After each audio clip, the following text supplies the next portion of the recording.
With the thank you. Okay, everybody. Hopefully you can see my screen that has the roundtable slides on it. Reminding everybody, please, to sign into the chat so that we have a record of who is here. And let me see here. See what I'm doing tonight. See what I'm doing. There we go. Excuse me. Thank you to everybody who is here this evening. I know we do have some folks that I don't think I've ever seen on a roundtable before. So we're going to talk about a couple of ground rules, if you will, because we are recording this. And then letting you know what we're going to talk about tonight and how we can make sure that all of your questions get answered. I'm Noreen Landis Tyson. I am serving as the Roundtable. UPK Yeah. program manager. Whoever is not muted, please mute yourself. Um, and with me tonight is also Heather Mayhew, who is one our senior family resource navigator, and I believe Carolina should be on the call. She is our other family resource navigator and is also a dual language person. Okay, so this evening we are going to talk about very briefly editing your provider profile to reflect your rates and fees, provider agreement office hour FAQs, the provider interest form, developing your UPK calendar, and then we're going to answer whatever questions we can. And if not, we don't have the answers, we're going to write them down and get them for you. So, reminder that any of the slides that you see tonight with active links can be found at our Joint Initiative site. Those links are active on the slides, and those slides are actually already posted. So, if you would like to follow along with those slides, you're certainly free to do that by going to our website on the UP and the UPK page. All right, so a couple of quick reminders. Editing your profile to reflect rates and fees. I want to say thank you. Almost all of you have done this at this point. We've gone through and looked at them. We only have a few left, which I'm very excited about. So, if you need to update your profile or anything else in the profile, you're going to go to your profile in the program portal and you're going to click the pencil icon next to your location name. And then along the left-hand side, you will have a list of all key program details to review and update. Click that pencil icon and then go to the section that you're interested in updating or completing. And the financial information is where the fees and tuition goes, just in case you haven't done it yet.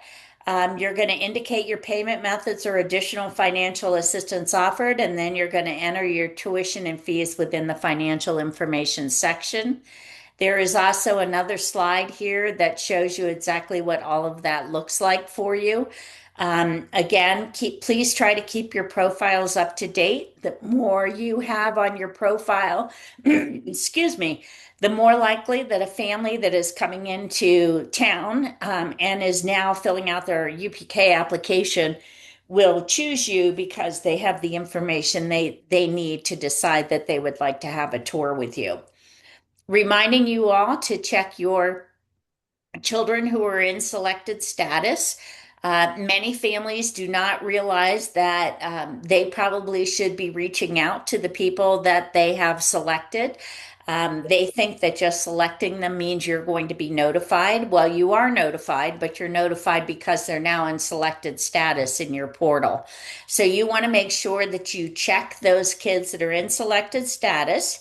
If you have no seats, you should decline them.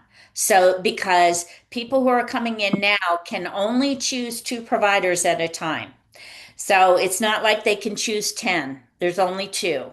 Mhm. So, they need to be released if you don't have seats so that they can put another program in there. And so make sure that you do that. You can keep an interest list behind the scenes if you want to do that, but if you don't have seats, then go ahead um, and decline them. And if you do have seats, then you should be reaching out to the people who are in selected status and offering them a tour so that they can then decide whether you're the right place to go. Don't assume that a family is going to reach out to you because many times they just don't understand that.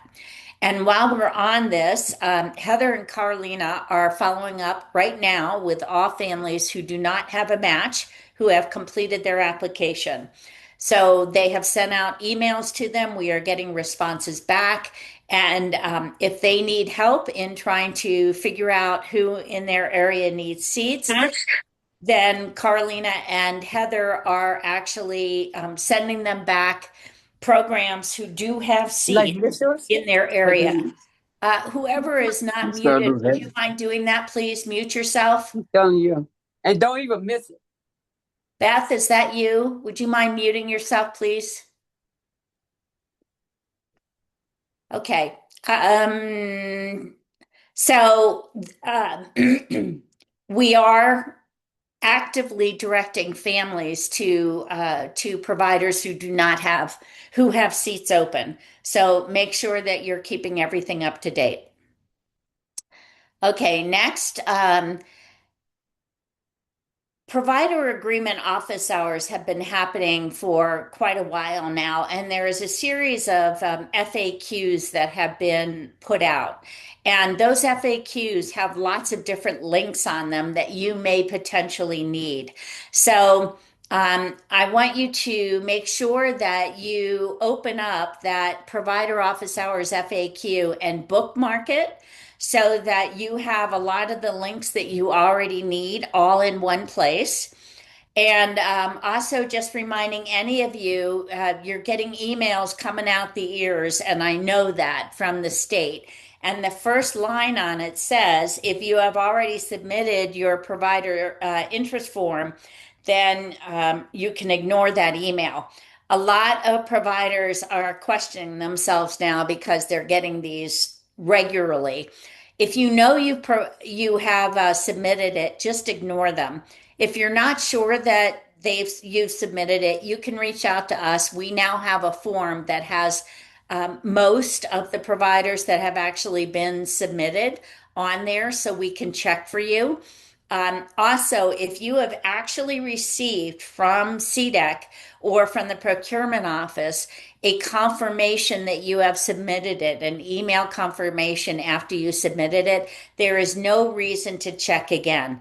They have received it. So, and if you have not filled it out, get on it because that's the first step to the provider agreement. And this is just more information about the provider interest form. And so the questions that are asked on there are pretty easy to follow. But again, if you have any questions, you are more than welcome to reach out to us. All right, so I'm going to stop for a second and see if you have any questions on any of the information that I just shared with you before we go into calendars. And if you do, please raise your hand or unmute yourself and ask the question. Noreen, I have a quick question. Okay. The last thing that you were talking about was the paperwork and submitting that. I know that it was submitted, but they said after the 15th, the actual form of the agreement that's going to come out that we need to actually sign would be coming out, like looking for it this week. And I know several people have received it. I have not. I didn't know if that is something I need to be concerned about or just give it some more time. Good question, Teresa. No, you do not need to be concerned about it. Procurement is so far behind. It's actually a little bit frightening. So we need to make absolutely sure that, or just keep an eye on your email. You're looking for a DocuSign, and I mean the list of folks that they have said that they haven't executed an agreement for is about one-third the list of the folks that they have received documents but have not processed yet. So no worries. Okay, thank you. Uh-huh. Anything else on that particular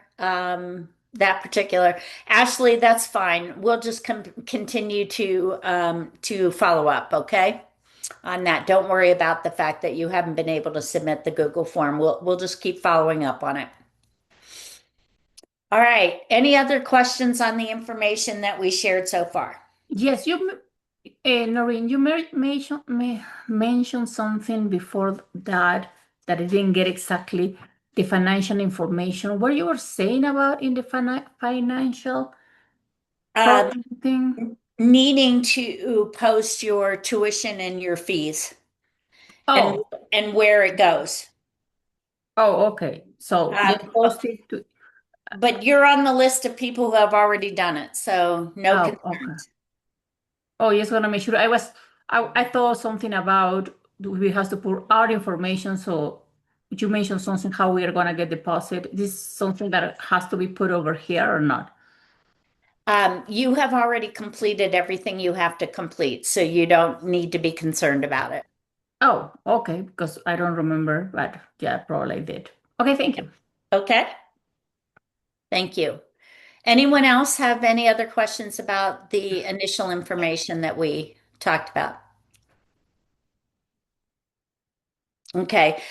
Toward the end of this, if you have an individual situation, we can stay on and address that situation at the end of this call. All right, so let's move on to developing your UPK calendar. So I want to go over some basic understanding first to make sure that we are all on the same page. So there is still a question as to whether you need to meet both the hours per week and the minimum number of hours per year. And that is being clarified. So what do I mean by that? If a family has been approved for 15 hours and you have a 15-hour a week program, you have a half day program as an example, the minimum number of hours that you have to provide within the UPK year is 450 hours. Can you do that by offering 14 hours every day, but going longer? I asked that question because we have a school district that is actually considering doing that, and I did not get a clear answer. They are not completely sure whether you have to provide the 15 hours per week or whether you can do fewer hours than that and still meet the 450. So I just want you to know that we're going to act as if you have to provide the minimum number of hours per week as we're going through this, but that may end up not to be the case. Okay.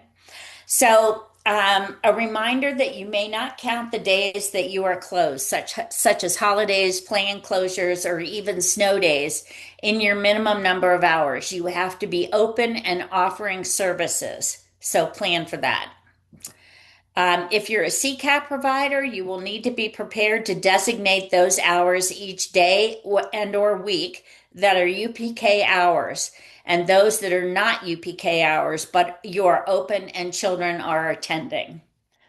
So that would mean that if you have kiddos that are only eligible for 15 hours, which of course you know, every child in UPK is eligible for a minimum of 15 hours and you're open 5 days a week, you may have to say that your UPK hours are 8 to 11, even though that child is there for the entire day, to be clear as to which are the UPK hours that are being supported through UPK and which ones are not.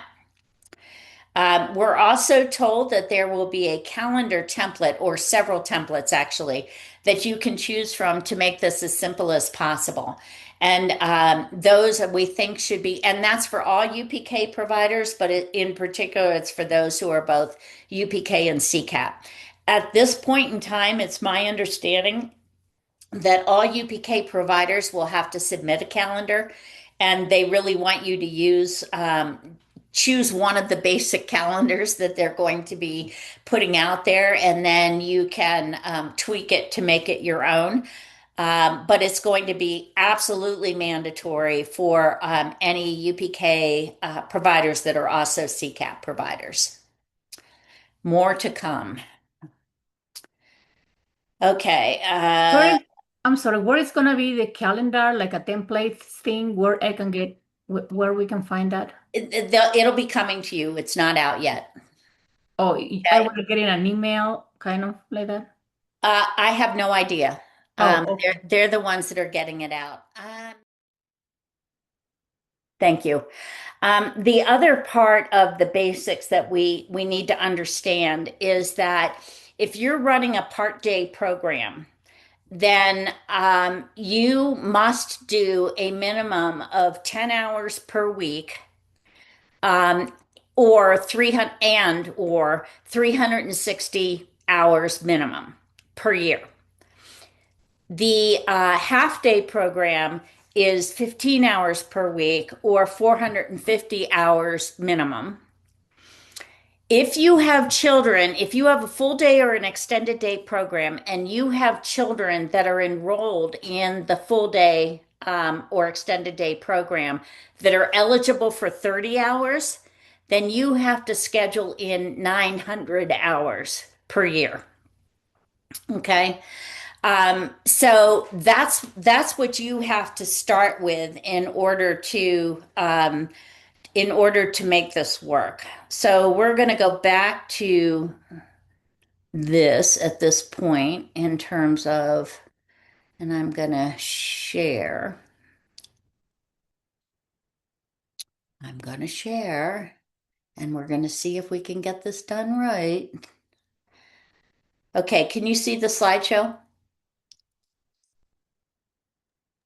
Yes. Heather, can you see the slideshow? Heather, Yes, we can see thank it. you. Thank You're you. welcome. All right. So here's how you're going to develop your UPK calendar. Okay. So first, you're going to establish your start date for UPK. All right. And if possible, it should be in August, but you can start in September if that's when your program starts.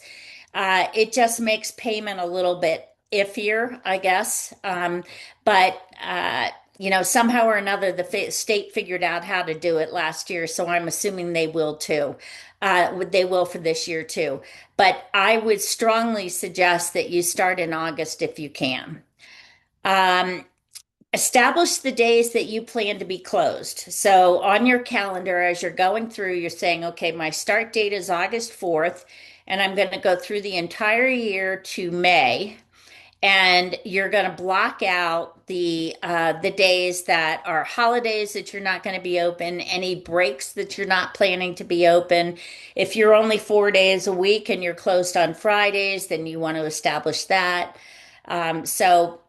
Take your calendar and X through those days.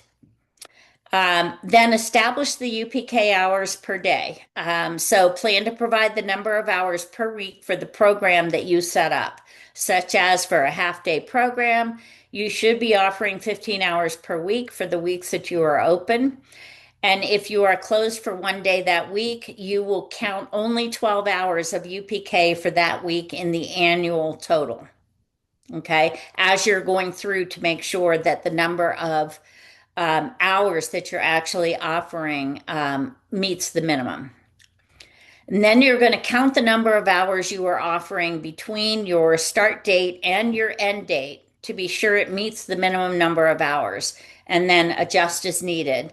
And then you're going to publish your calendar for your families. Um, so I mean, it's common sense when you think about it, but sometimes I think it can be a little bit overwhelming. So I'm going to see now if I can actually share the calendar that that was shared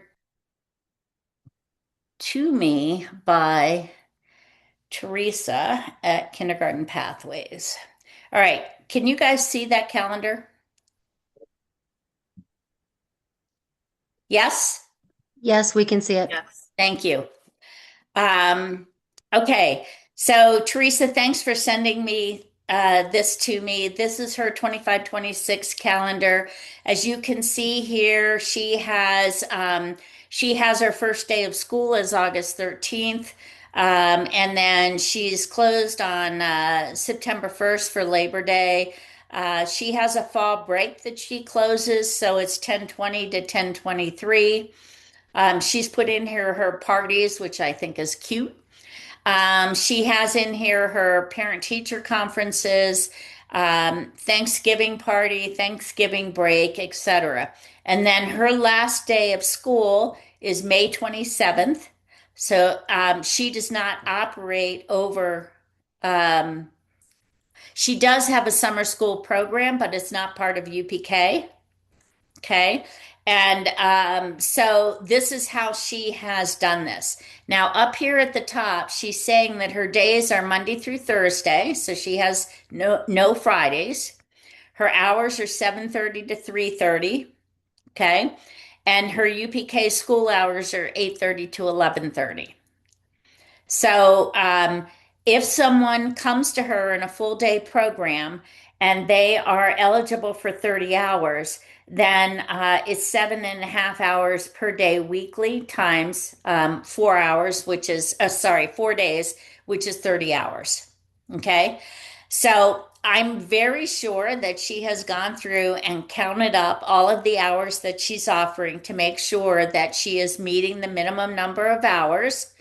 And she has a key down here as to what the colors mean, which makes it really easy for UPK families or any family actually. And yeah, so this is what a I calendar also, could look oh, like. I'm so sorry. I just wanted to interrupt just for a second. At the very bottom of the page, it says maximum or minimum hours required by UPK and what I'm actually offering. Right. Exactly. And so she's already built in snow days in there if she has to close or something of that sort. So she's offering more than she needs to offer, which is always a good thing. Okay. So that's an example of a calendar. So I thought at this point I would ask if anyone else wanted to share their calendar.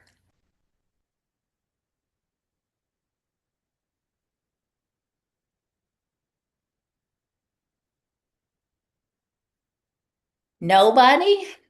I have mine ready, Noreen. You just have to would have to tell me how to send it to you.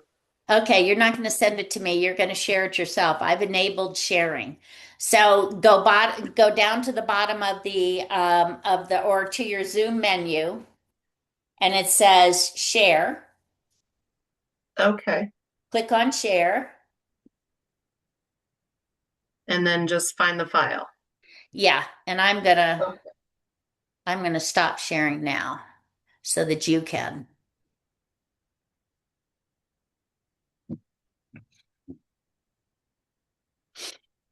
I think I'm not seeing where, oh, maybe here.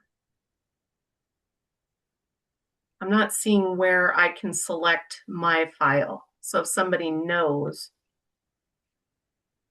Okay. If can you just send it to me via email, please? And Yep. I'll put it up. NGLT at Sorry about that. Mac.com. Okay. Melanie, what Yep. can I do for you? I was just wondering what she used to create that calendar. Yeah. So, Teresa, what did you use to create that calendar? It's just you can go in and kind of Google calendars, annual calendars. You can put school in there, whatever, and it'll give you options to download it. But Cheryl Carter was the one that actually shared that idea with me. Okay. Is So Cheryl on? it was just something you Googled for calendars, or is it a website?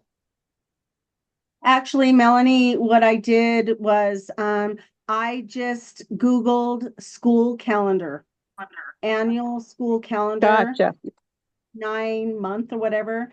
And then I kind of went through, I'm in District 49, and then I also have kids in District 11 and District 20. And I looked at all their calendars. And between me and Teresa, we just kind of developed this calendar, and it just works perfect. And my calendar is just the same. We just put our dates that we need. And, I'm working the 41 hours extended.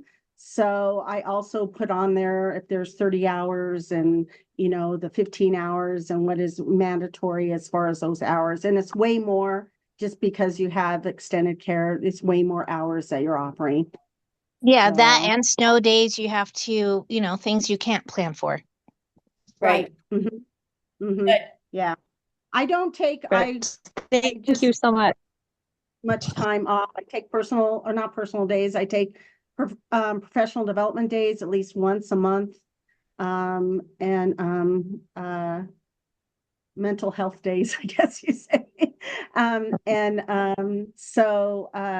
And you just put them all in there. But when you start adding up the hours, usually the 450 and the 900 hours is very doable. Thank you, Cheryl. Yes. I have Sharon's up here now. Can everybody see it? Munchkin Land? Yes, it's up there. Okay. So, Sharon, do you want to talk about this? So the first page that you're showing is my full day, full week program for my wraparound care. Okay. Mhm. So you can see the blue is our start date and our end date, and the pink is the days we're closed, and the purple is the one purple day is a half day I'm going to take that we're going to have our Christmas party. And then the green circle is days I'm going to hold conferences. So it's days that I'm not offering services, but it's days that I have, that I'm doing preschool activities.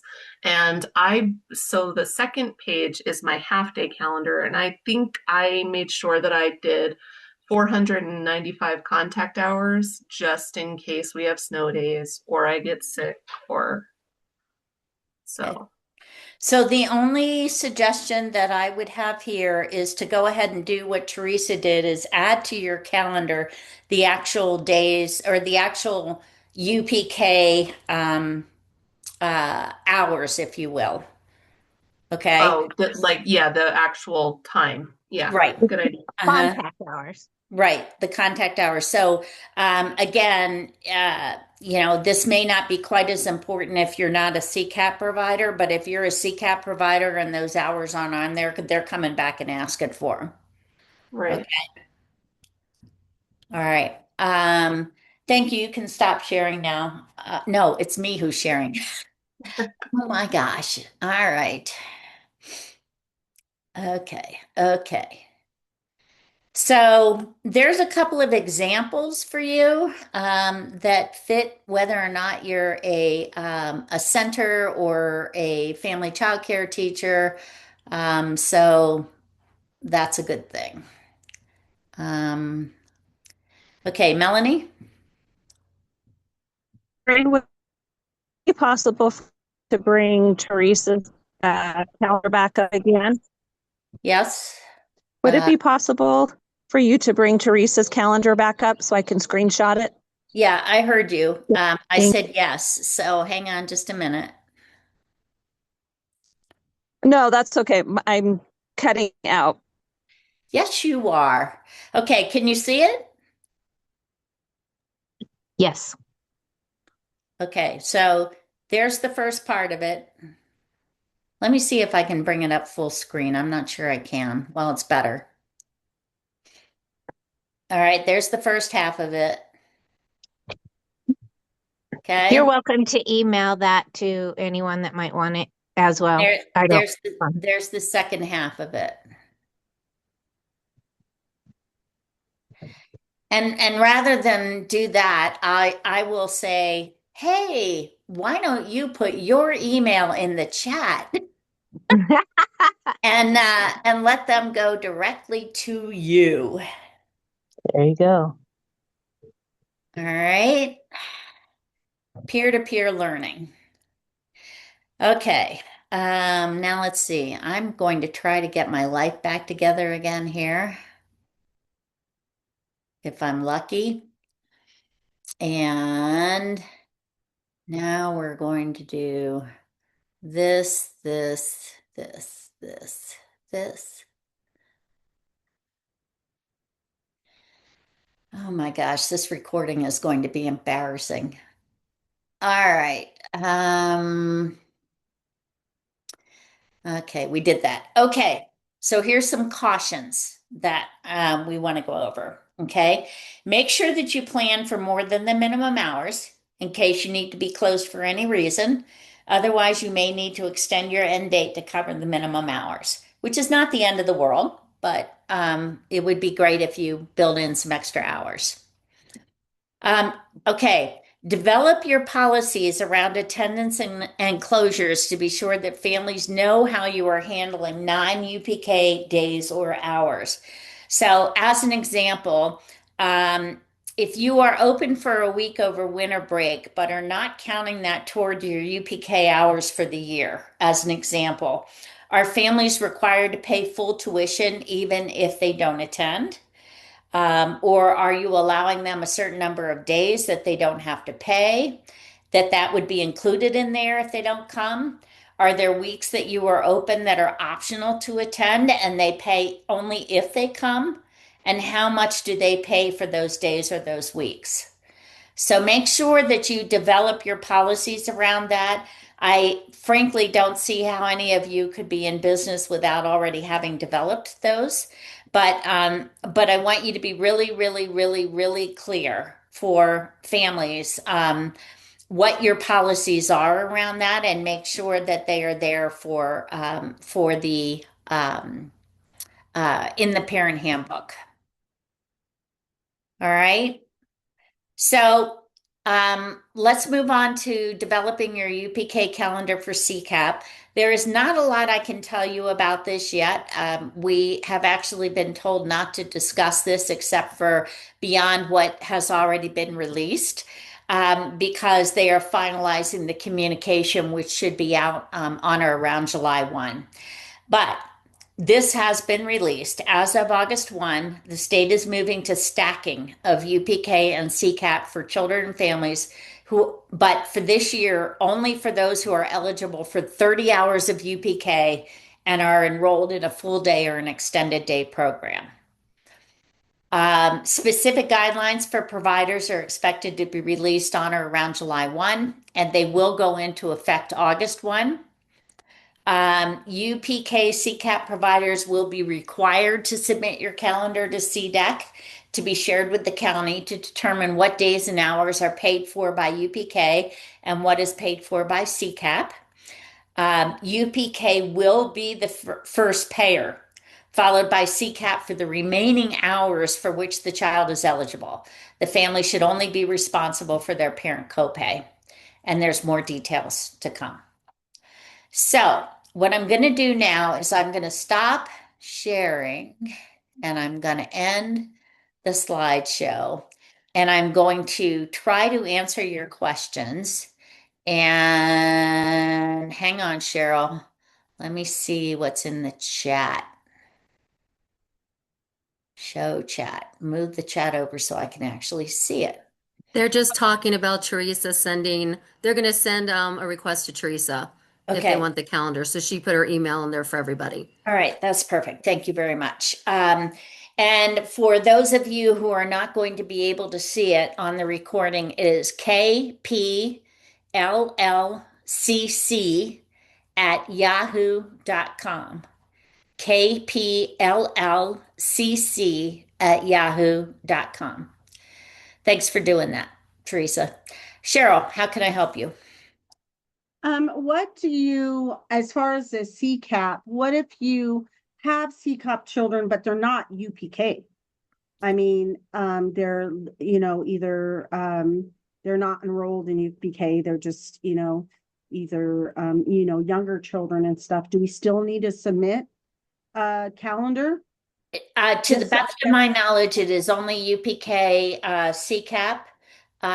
But again, we have not been involved in something that is not UPK for obvious reasons. Okay. Okay, so because I still have one opening, so if one of those come through and they are CCAP, then I would have to submit that. Well, you may have to submit it regardless because you might have somebody come in mid-year. So Right. you're probably, as a CCAP provider, you're probably going to have to submit it. Okay. Thank you. Okay. Sharon?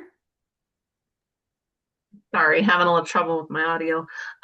If I have a parent that has selected the 10-hour program that I was only offering for my one medically fragile child, but anyway, she's still in the spot. If her child decides they want to stay longer for the 15-hour program, can she switch that or no? Do you have a 15-hour program, right? Yeah, almost all of my kids are 15 hours, but then I opened a 10-hour spot for a child that I have that's medically fragile. And this parent must have made their profile before the parent that was supposed to get that spot, and they fell in that spot.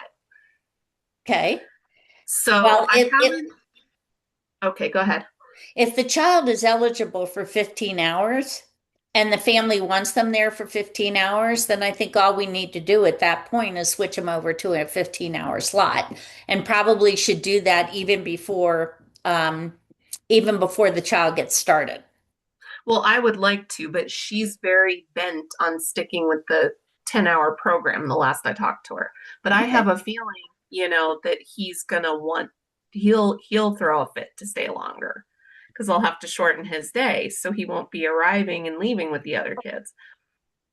So I guess yeah, we'll deal with it when we get to that point. okay. I just wanted to know if that was an option. Okay. It's just going to mess up payments though, because until that child gets switched over, you're only getting paid for 10 hours. And if the family wants to stay there for longer than that before you get paid for it, then you should charge them for the additional hours. Okay. I am going to have another conversation with her. I just wanted to ask that question first. Thank you. Yep. Other questions?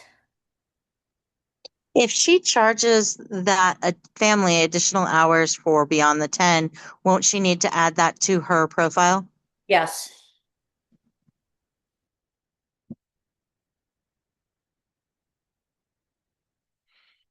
But it's only one seat, and you should. I mean, if you start adding more seats for part day, then it's more important that that's added. But the bottom line is, if you only have one child in there, and that's what ends up happening, then yes, theoretically, you should add it to the profile in terms of what that's going to cost. But it's not going to affect whether or not another family chooses part day with you because you only have one seat. Exactly. Thank you. Other questions?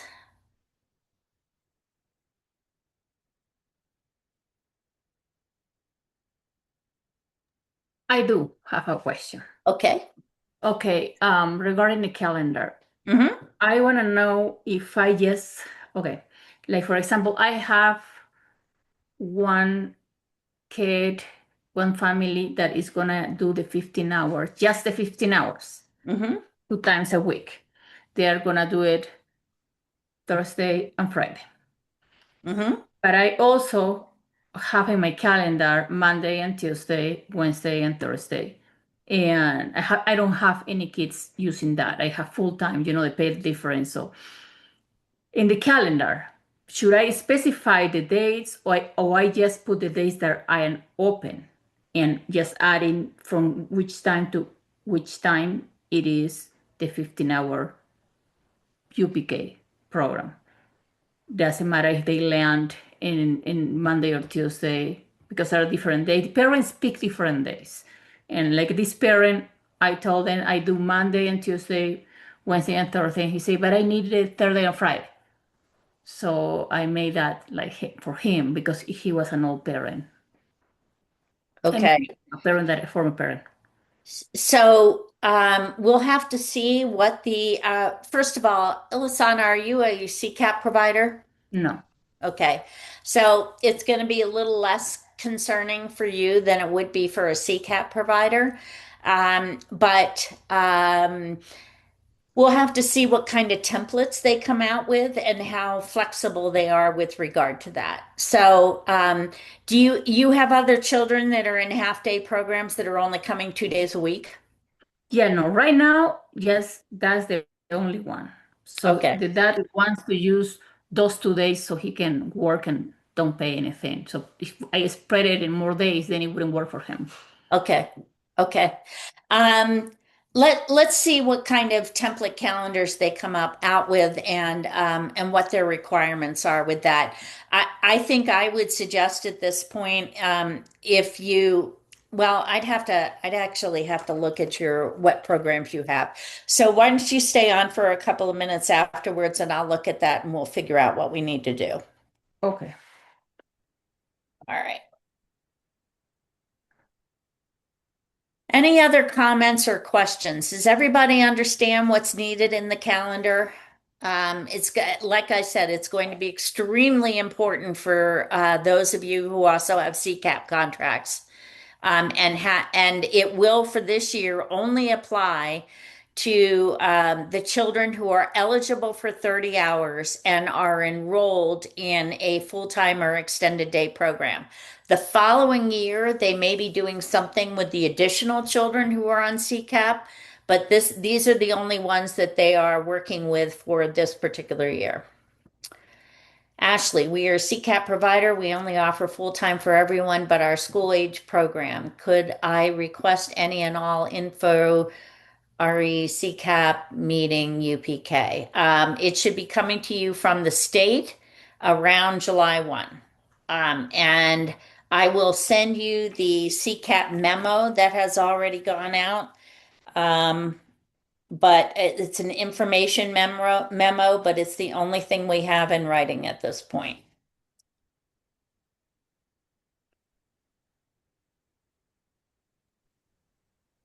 You're welcome. Noreen, Mm-hmm. if UPK is sending out a template calendar for us to use, if I'm not doing CCAP, can I just hold on to the calendar that you just shared? Yeah, I don't see any reason why not. But again,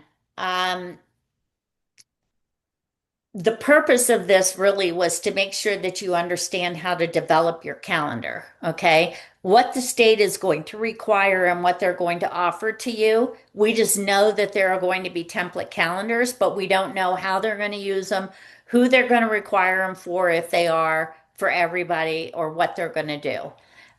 Want to make absolutely sure that you understand how to develop your calendar and what's required.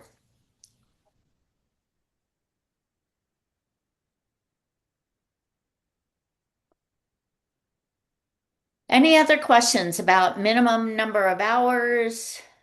Noreen, Yeah. question. Mhm. So in October, because I have like parent teacher conferences and the school has fall break, um, if if as long as I'm meeting the 900 for the full time a year, is there a weekly amount I have to meet because there's only going to be 77 hours of school in October? Yeah, so in general, when you are open, in general, if you have a full day program, then you should be in general offering a minimum of 30 hours per week. There are going to be weeks in which you cannot do that. Okay. And that's when your 900 hours comes into play, total and annually. Okay, so on the weeks, like as long as I total 900 at the end, No, if my week. that's not what I said. No, And no, yeah, okay, the minimum.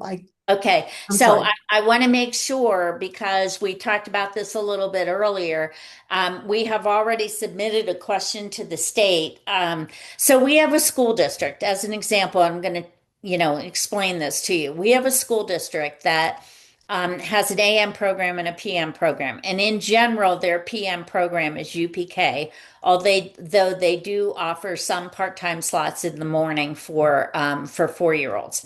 The morning program they want to do at 12 hours, and the afternoon program they at 12 hours a week, and they do 4 days a week. And the afternoon program they want to do 14 hours, okay, instead of 15. But they want to meet the minimum number of hours of 450 for the half day payment. Okay. And so what I did was went back to the state and said, do they have to offer 15 hours per week when they're open for a full week in order for them to get the half day payment? Or can they do 14 as long as they hit the 450 minimum? We are still waiting for an answer back on that. So that's why I'm saying to you, plan for the program that you have to meet that number of hours in a regular week. So if you're open all 5 days in a given week, you should be offering a minimum of 30 hours per in that week. But if you're not open every day in that week, then obviously you can't offer 30 hours. That's when the 900 total comes in. Got it. Thank you so much. You bet.